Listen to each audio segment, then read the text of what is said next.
polémique entretenue par le ministre Bawara. Il est allé jusqu'à dire que Mme Ademago n'était pas là. Il ne comprend pas pourquoi elle parle. Ce que je voulais dire, c'est que c'est la délégation arc-en-ciel qui a été reçue et nous avons eu un compte rendu. Et au sein de cette délégation arc-en-ciel, il y avait un représentant de la CDPA. Voyez-vous, si nous voulons avancer, nous sommes à un tournant important. Nous sommes à un tournant important de notre lutte. Et si nous voulons avancer, il y a des choses que nous devons absolument corriger. Dans cette affaire, pourquoi j'ai pris la décision d'intervenir et de porter vraiment de dire ce qui est. C'est parce que, si vous vous souvenez, le premier article qu'on a sorti sur cette rencontre était de Kwasi, n'est-ce pas? Et c'est à partir de cet article que tout le monde, que vous tous, vous avez commencé à parler de l'affaire. Mais vous vous souvenez du contenu de cet article-là, dans lequel on disait que la délégation CST qui a été reçue a rejeté l'offre qui lui a été faite de partager les délégations, alors que les autres partis qui sont peu implantés ou ne sont pas suffisamment implantés ont accepté. Vous ne vous êtes pas posé la question de savoir pourquoi le lendemain, le même Kwasi.com fait paraître un autre article dans lequel il était dit autre chose. C'est parce que quand j'ai lu personnellement cet article, je me suis dit, ça suffit, basta, il ne faut pas se taire. On ne peut pas, nous voulons construire quelque chose, il faut le construire sur du sain. On ne peut pas construire sur le mensonge, sur la ruse. Et ce que je dis est valable pour nous de la classe politique, mais c'est valable pour vous aussi. Et il est temps que vous aussi, vous preniez vos responsabilités, que vous fassiez vos analyses et que vous arrêtiez de consommer tout simplement tout ce qu'on vous donne. J'ai posé la question à votre collègue, je l'ai appelé, je l'ai interpellé, je lui ai dit, qui vous a donné ces informations-là? Oui, madame, vous savez, nous les journalistes, les sources, on ne peut pas. Et je lui ai répondu, vous ne pouvez pas révéler vos sources. Mais parce que justement, il y a une contre-vérité dans ce que vous avez dit là. C'est la contre-vérité qui indique votre source. C'est elle qui indique votre source. Et sachez que cette fois-ci-là, on ne se laissera pas faire. J'en ai marre, je ne veux pas, je n'attends pas qu'on me délivre le label d'opposant, de vrai opposant. J'ai mes convictions pour moi, je sais ce que je fais, mais je ne supporterai plus qu'on casse du sucre sur mon dos. Tout à fait. Je ne supporterai plus. Cette fois-ci, je vais dire, nous aussi on va dire ce qui est, vous allez voir. On dira ce qui est.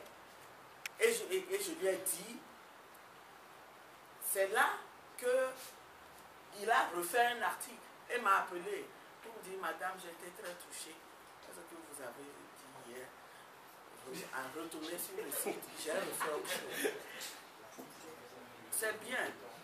C'est bien, ça veut dire que c'est quelqu'un qui était de bonne foi et qui s'est laissé manipuler. Mais malheureusement, dans cet article, il me semble qu'il a laissé entendre que c'est le gouvernement qui a fait l'offre. Mais je lui ai bien dit ce que Maître Apévon vient de dire. Je n'y étais pas personnellement, mais on a eu un compte rendu. Et je lui ai bien dit que le ministre Bawara a dit que c'est la délégation ANC a dit qui est passée avant nous, qui a fait cette proposition. Mais réfléchissez un peu, faites un peu l'analyse. J'ai l'impression qu'en tant que média, vous ne voyez pas la gravité de cette histoire-là. D'abord, sur le plan éthique, quand vous êtes acteur politique, et qui plus est, vous prétendez lutter pour le changement, pour la démocratie, la bonne gouvernance, le minimum qu'on attend de vous, c'est que vous observiez une certaine éthique. Et l'éthique politique veut que, si vous concevez la politique comme comprenant aussi des combines avec l'adversaire, l'éthique veut que vous ayez le courage d'assumer la combine que vous avez faite. C'est comme ça que moi je vois les choses. Vous avez combiné quelque chose, vous assumez, point final. Sinon c'est trop facile de se faire passer pour blanc, blanc, blanc et de désigner des innocents pour noirs. C'est fini ça. Si nous ne prenons pas cette orientation-là, de dire la vérité, nous aurons contribué nous aussi à faire du mal pendant longtemps à ce peuple. Moi je ne jouerai plus à ce jeu. Je dirai à chaque fois ce qui est. Et maintenant, pourquoi est-ce que le ministre Bamara a du mal à dire la vérité? Pourquoi? Pourquoi? Ça veut dire que ça va dans leur intérêt aussi et apprécier les choses. Est-ce que, vu l'enjeu de ces élections locales pour les populations, vous voyez l'enjeu, vous voyez très bien que ça a un lien avec l'amélioration des conditions de vie des populations, ça a un lien avec la démocratie locale.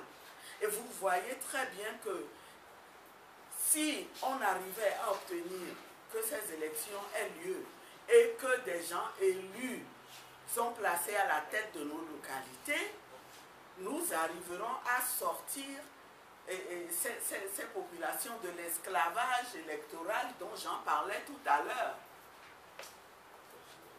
Mais malgré ça, est-ce que c'est normal que des gens puissent concevoir un instant que ces élections qu'on attend depuis plus de 20 ans, qu'on les reporte encore pour accepter une solution qui ne conférera aucune légitimité à cette délégation spéciale? C'est pas ça qui va... C'est pas le fait que l'opposition entre dans la composition des délégations spéciales que du coup, elles vont être considérées comme ayant une légitimité et donc seront capables de nouer des partenariats qui soient bénéfiques pour les populations. Alors, nous, ce qu'on voudrait vous demander, c'est que vous aussi, de temps en temps, là, que vous fassiez des analyses.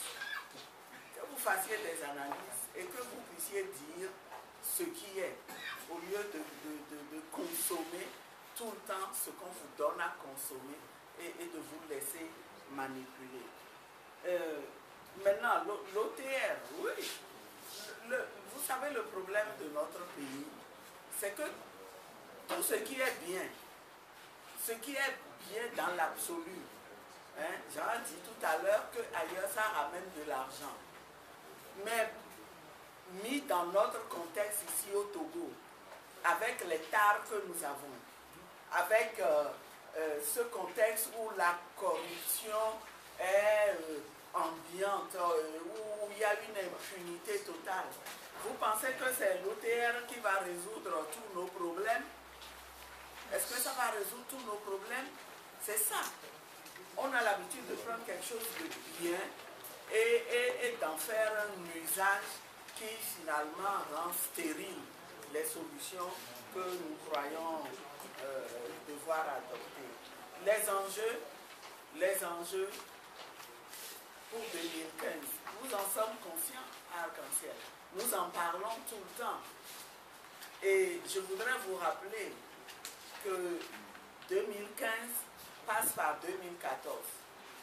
Si nous ratons 2014, si nous ratons les élections locales, vous pouvez être sûr que ce sera l'échec assuré pour 2015. Ceux qui ne veulent pas inscrire ça dans leur logique, leur vision de la lutte, et qui pensent tout de suite à 2015, qui se voient dans un fauteuil, qui pourront continuer à rêver. S'ils ne luttent pas pour qu'en 2014, nous fassions les élections locales pour sortir les populations, soulager un peu les populations de leur misère, mais aussi saper les bases d'un mécanisme diffus de fraude dont nous faisons les frais tout le temps, sans pouvoir savoir exactement comment est-ce que le mécanisme est, comment il s'articule. nous avons intérêt à organiser les locales avant 2015. Et en tant qu'arc-en-ciel, nous l'avons toujours dit, il faut qu'on se mette ensemble.